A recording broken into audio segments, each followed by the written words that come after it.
Mag-isa tayo ng baboy. Tsaka atay.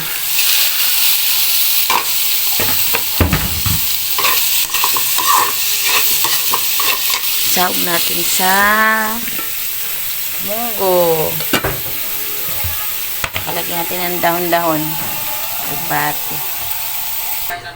Luto na yung munggo. Yung sahog niya ay baboy tsaka atay. Yan. Tapos may talbos ng kamuti at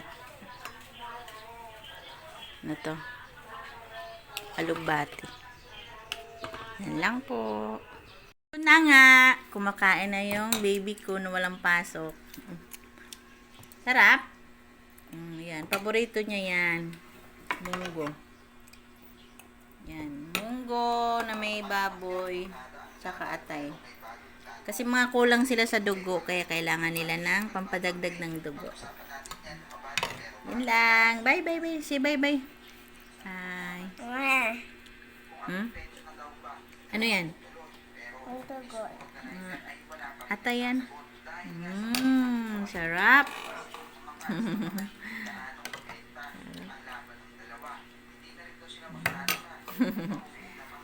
Ano? Ubus. Ubus. O, pangalawang ano niya na yan eh.